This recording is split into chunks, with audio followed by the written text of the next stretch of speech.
அஸ்ஸலாமு அலைக்கும் வரஹ்மத்துல்லாஹி வதஆலா வபரகாத்துஹு. எல்லாம் வல்ல அல்லாஹ் நமது உடலில் கல்பு என்ற இதயத்தை அமைத்துள்ளார்.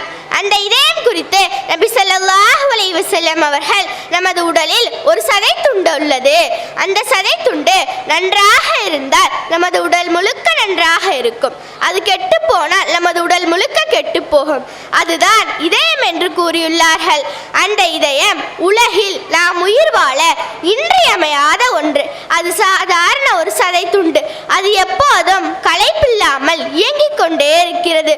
சொல்ல போனால் விழித்திருந்தாலும் தூங்கிக் கொண்டிருந்தாலும் சும்மா இருந்தாலும் வேலை செய்து கொண்டிருந்தாலும் ஓய்வில்லாமல் செயல்பட்டு கொண்டே இருக்கிறது.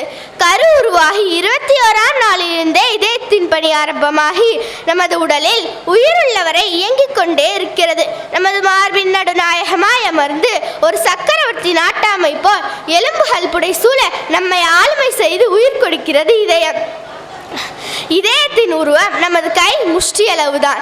எடை 350 கிராம், நீளம் 15 சென்டிமீட்டர். அதாவது நமது உடல் எடையில் 200இல் ஒரு பங்கு. நாம் நினைப்பது போல இதயம் ஒன்றும் காதல் தூதுவனல்ல. கற்பனை சிறகடிப்பதும் பாசம் பொழிவதும் அன்பு காட்டுவதும் இரக்கமாக இருப்பதும் இதயத்தின் கடமைகள் அல்ல. இவையெல்லாம் நமது மூளையின் கீழ் வருபவை.